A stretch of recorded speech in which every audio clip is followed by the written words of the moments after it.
who is excited for this? The Harry Potter TV show, or the Harry Potter show is doomed. HBO panics. And the funny thing is all of us who have read the books, who have loved the series, who have just, okay, those of us maybe who, even those who watch the movies haven't been excited for this, but especially those of us who read the books, we are not looking forward to this trash TV series. But here we go. The Harry Potter show is doomed. This is Nerdrotic. Nerdrotic.com.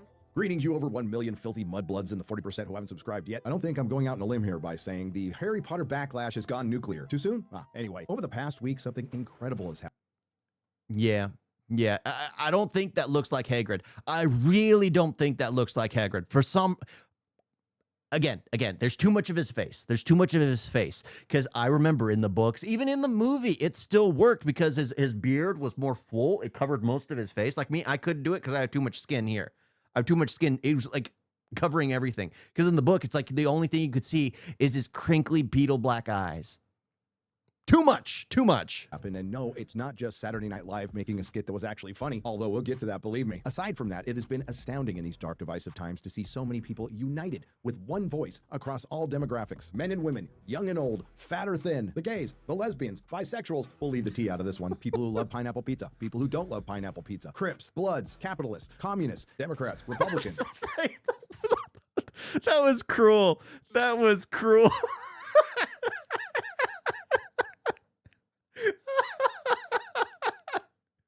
Oh, it's funny how he's always he's become like a massive lol cow. It is hilarious. He kind of saw his career. Those of you who know who he is, this is Sam Piker. He saw his career as like this huge politically savvy communist. And now he's only known as a tiny-headed dog shocker. It's funny how oh my gosh. It's crazy. I see this and it's just like, oh my gosh, he's catching strays left and right. Democrats, Republicans, libertarians, and they don't agree with anybody on anything. The Snyder Bros, the Gun Bros, and people who don't even care about Harry Potter have come together in this one instance, and we found something we can all agree on. The casting of Black Snape sucks, and HBO is finding out much sooner than expected the consequences of one bad decision. And now we're seeing the same amount of red flags that Johnny Depp ignored when he started dating Amber Heard. And the problems for HBO's billion-dollar series have only begun with one ill-advised casting choice. It's a tale as old as modern Hollywood, which started between 2015 and 16, depending on who you talk to. Giant corporate studio spends hundreds of millions to billions to either buy or maintain the rights of beloved intellectual property, the value of which is in the built-in fan base that they can exploit. And while most of the Western franchises have been bled dry, arguably up until very recently, Harry Potter is the most healthy, having generated $8 billion in book sales. Yeah, because there was only the books and the movies, and then there was the game that came out, which was people still enjoyed. There was like, again, it wasn't, sure, you could say Fantastic Beasts and Where to Find Them was kind of a cash grab, but at the same time, it didn't tarnish the world it had created. It didn't tarnish it whatsoever because the world was still, oh, okay, it's its own thing. Because you didn't actually have any OG characters there to destroy them. Sure, you had Dumbledore, but you didn't actually destroy his character. You just tried to flush it out a bit more, but they didn't ever actually finish it, I don't think. I don't think they ever actually finished it. But at the same time, if you look at like Star Wars, Indiana Jones, you look at these Lord of the Rings, they literally bring in these classic iconic characters. So I guess not Lord of the Rings well, I guess Sauron is an important character and so is, but you bring in these iconic characters and you literally just crap on them. You crap on them just for laughs. So that way, oh, the new version is the good guys, not these old fogies. It's the new version. The old 20th century Fox Star Wars characters, the Han, Luke, and Leia, they're nobody. They're just morons now. But the Disney Rey, Finn, and Poe Dameron, and those are the cool ones. That's literally what they want to do. They want to crap on the old so that way the new is the good. But the problem is when you crap on the old, you alienate the old fans, and the new fans don't care about it because they don't write stories like the old stories, like how the old stories were written. They were real hero narratives, and this one's going to basically destroy itself on it's falling on its sword of DEI. Since 1997, the Harry Potter and Fantastic Beasts films have collectively grossed $9.6 billion. Harry Potter merchandise, including toys, clothing, and collectibles, has generated over $7 billion in total lifetime sales. Hogwarts Legacy grossed over $1 billion, and the Harry Potter full cast audio editions over on Audible saw record sales, with Pottermore Limited Publishing posting revenue of $72.6 million in the last 12 months. By the way, how's that? And I have them all already. How about that?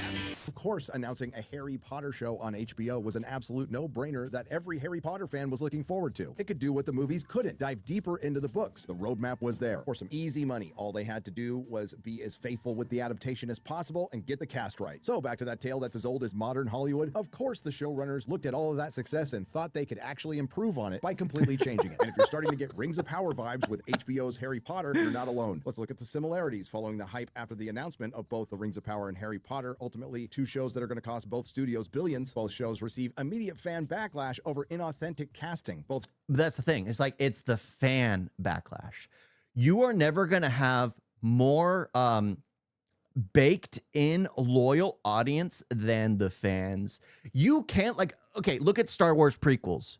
You can go wrong with the fans, but they will still love it because the heart and the goal was still there. Even though it wasn't executed poorly, they still went to it to enjoy it because it still had the heart of like Star Wars.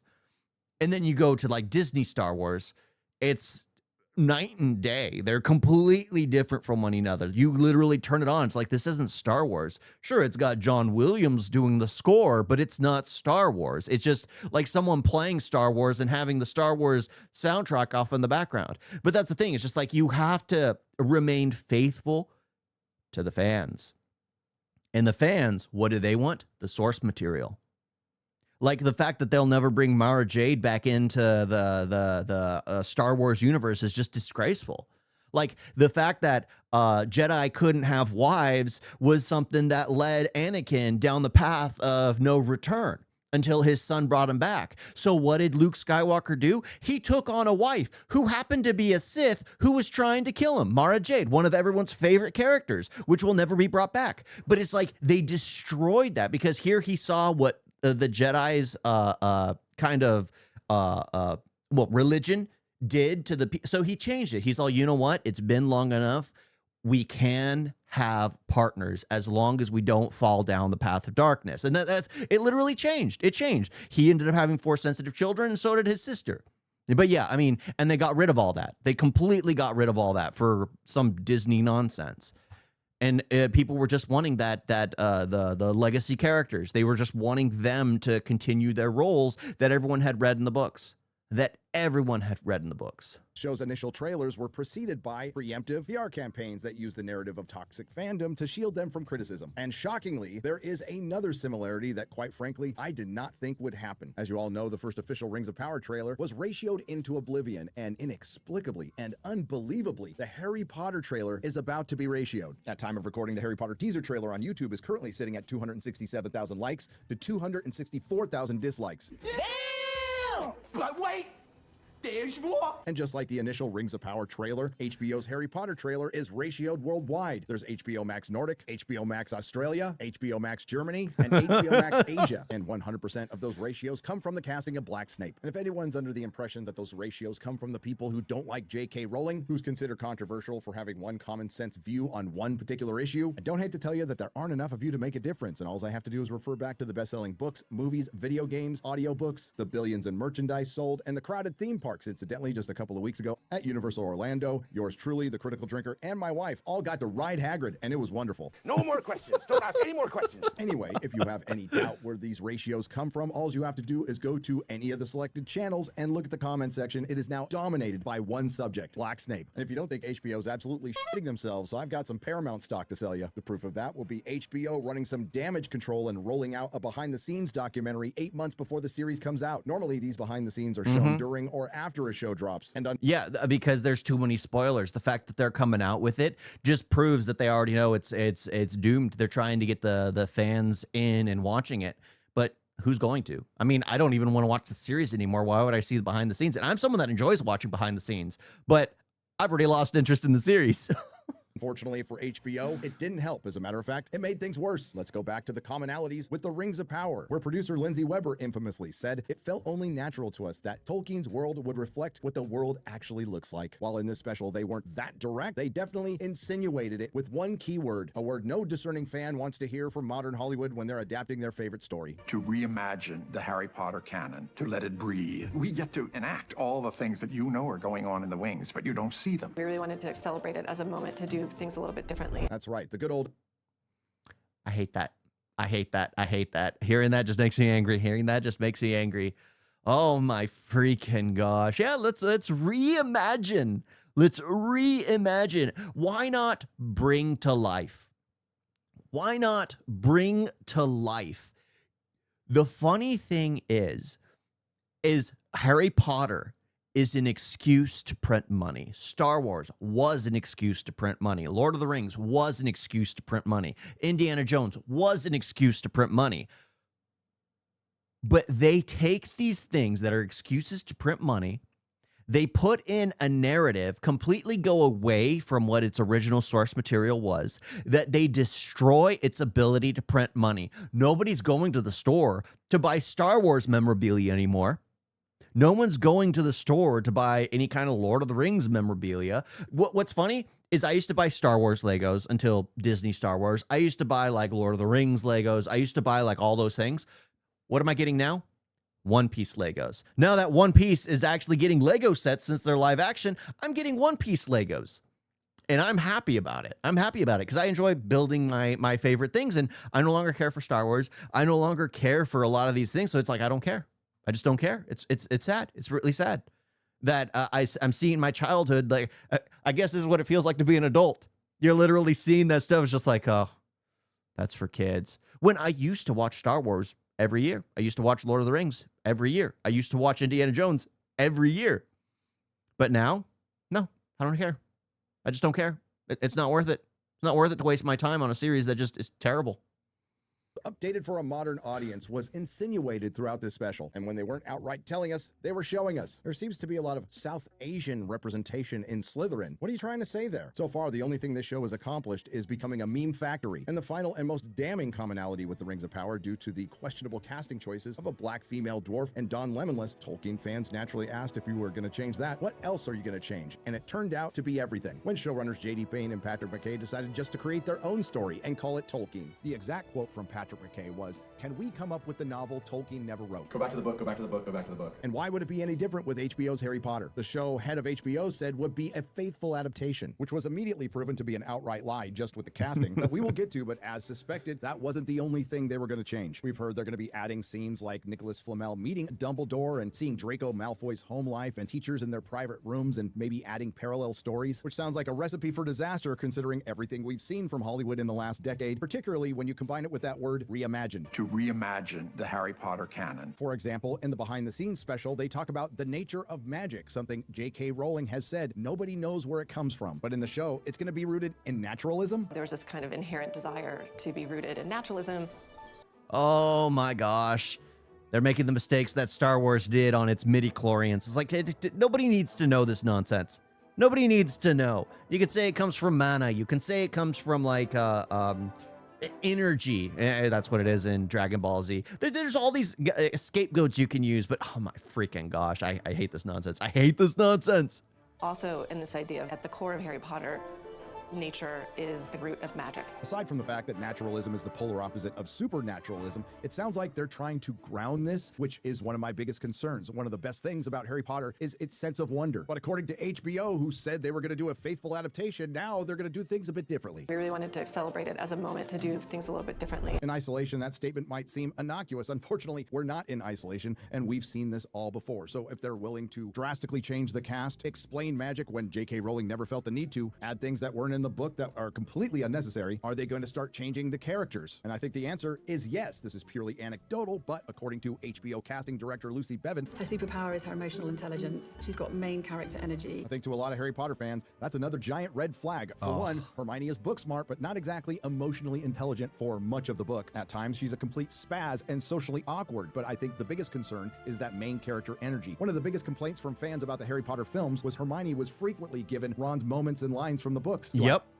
He was basically sidelined. His character was completely removed, just so Hermione could have more screen time. But the thing is like, sadly, she's a third wheel, because for the most part, it's like a buddy cop film, and it's Ron and Harry who go through it. Yes, that's why in The Prisoner of Azkaban, so in the first one, they have them all doing the puzzles together till Ron gets taken out. In the second film, Hermione gets frozen by the basilisk, and then it becomes the buddy cop film. And then in the third film, it's Ron who gets mauled, by his leg gets torn up by Sirius Black in the dog form, that it becomes Harry and Hermione having to relive the day to save Buckbeak and Sirius Black. So that way they had the kind of equal time, but the majority of the time is, well, it's Harry and Ron. Harry and Ron, it's in the books, like when in the Goblet of Fire, when Ron and Harry are fighting, especially after they kind of predicted they were going to have a fight in their dream diaries, which a lot of people don't know it because it was in the books and not the movies, but they predicted every single fight that they had, they actually wrote about in Professor Trelawney's class. It's really interesting. It's really funny that you actually see it when you go back and just like, oh my gosh, they predicted this. You don't notice it when you go through it the first time. But when you go back, you're like, oh my gosh, they predicted all this stuff. They're going to predict their fight. They predicted all this. It's funny. It's funny. But at the same time, it's just, they're going to remove all that to give it to Hermione Granger. When it's a buddy cop film, and then it becomes like this weird teenage angst when it's will they, won't they, the Ron Hermione situation, and where everyone kind of wants Harry to be with Hermione. That kind of nonsense is just ridiculous. It's just ridiculous. Think that they're going to make her the main character over Harry Potter? No. Do I think they're going to amp her up more than they need to? I think that is a great possibility. This reminds me of a famous John Ronald Reuel Tolkien quote that is even more applicable today than when he said it. Canons of narrative art in any medium cannot be wholly different, and the failure of poor films is often precisely an exaggeration, and in the intrusion of unwarranted matter owing to not perceiving where the core of the original lies. And this brings us back to Black Snape and that inexplicable occurrence we had over the past weekend. Saturday Night Live not only made a skit that was funny, they made one that was smart. We got this new kid, his name Harry Potter, and he's racist as hell. Yes, Harry Potter, or the proud boy who lived, spent the whole year telling everybody that the school's only black teacher was secretly evil. So somebody stole something, and the number one suspect is Black Snape. That's racist. As many of us have already pointed out, the race swapping of the character of Snape fundamentally and thematically changes the story, including when the Philosopher's Stone is stolen, our protagonist, the little white kid, suspects the one black teacher. So you make our protagonist look like a racist, you make his parents look like they're racist, and let's have the added bonus of Snape being possibly beaten and abandoned by his father. This might be one of the most famous cases of painting yourself into an identity politics corner. This begs the question, are they going to soften the character of Snape like they did in the movies? Yes, by the end, ultimately we find out that Snape was one of the bravest characters in the book, but he was also a brave asshole who never missed. Yeah, he was also he didn't care about Harry. He never did. Like in the books, the only thing, that's why at the very end he's like, look at me in my eyes, because he wanted to see Lily for the last time as he died. He wanted to see Lily. He did not care for Harry. He was literally raising Harry as a lamb to slaughter when he was raising Harry, having Harry live for Lily's sake. But when he's dying, he's just like, look at me in my eyes. Because he always refused, because in the books, he had refused to make eye contact with Harry Potter, like actually seeing his eyes, because everyone said that's where Lily is. Lily was always in his eyes. That you look like James, except your eyes. Your eyes look like your mother's. That was always the line. And every single time he refused to make that connection until the very end when he's dying because Nagini had bitten him several times. He's lying on the floor dying. He's like, look at me in my eyes. And he passes away because he only cared about Lily. He didn't care about anybody else. And they're going to make that hateful, evil person who only cared about the one woman, didn't care about the woman's child, black.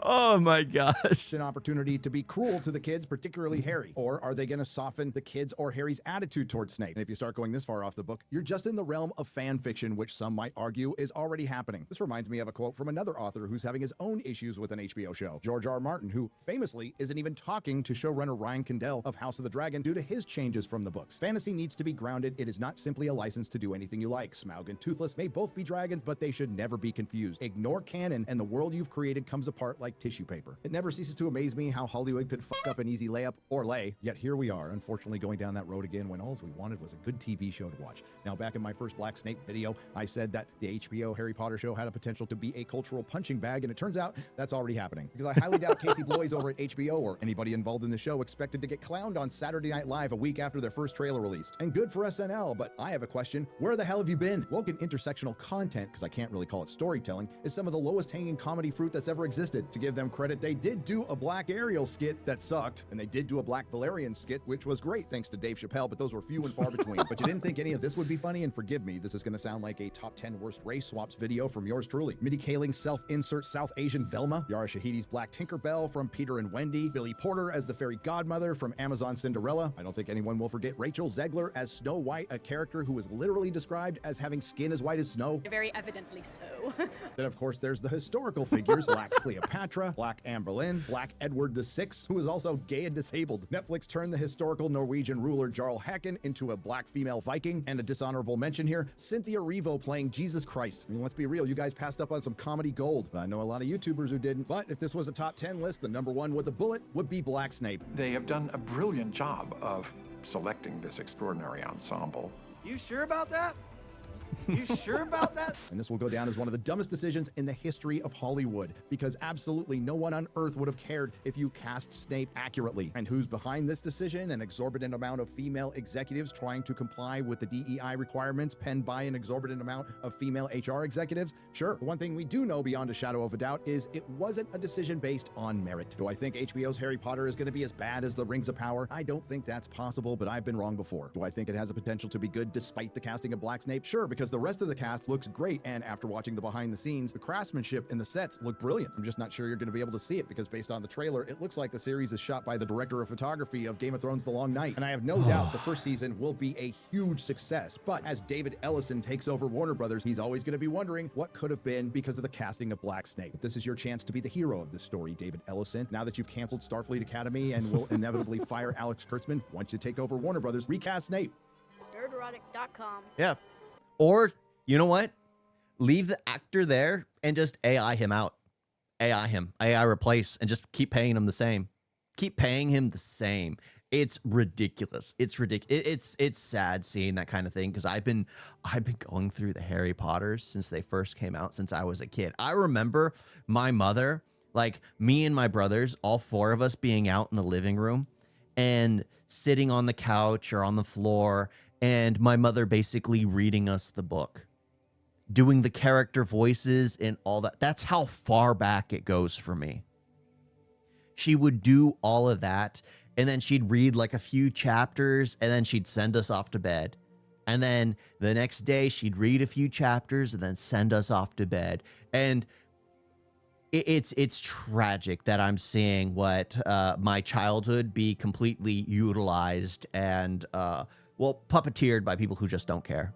That just don't care. And that's the thing. It's like, you have Kingsley Shacklebolt, you do have a cast, but the thing is, this is 1990s England.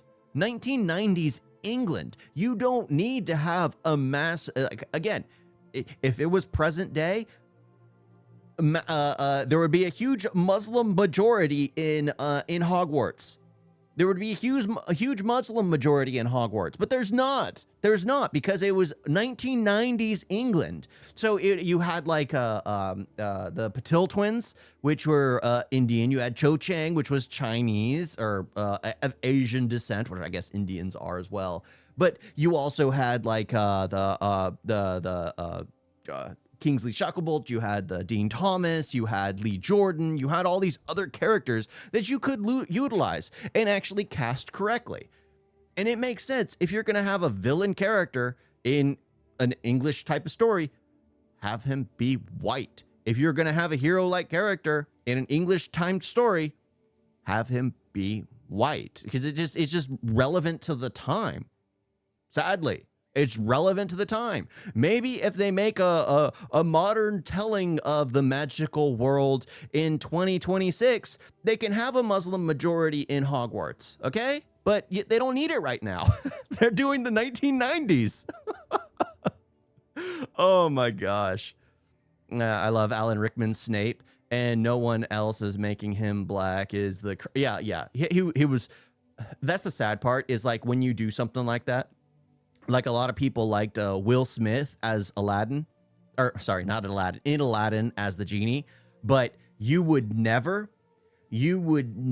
actually do Chinese video. Okay, I will. You would never get the approval of people like me who love the animation, because Robin Williams had passed on. The fact that Alan Rickman has passed, even though he'd probably say like, you know what, I am excited to see what he can bring to the character, because, you know, Alan Rickman would have just been a gentleman about it. You're never going to get that pass. So no matter what, the fans of the old will always be like, he's not Snape. He's not Snape. And that's the sad part about taking the role of a person who's actually died in real life. Who's actually died. You guys got a video?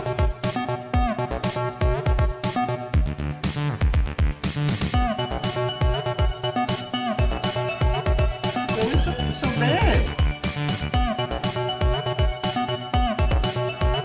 And don't forget to like and subscribe. Wait, wait like that.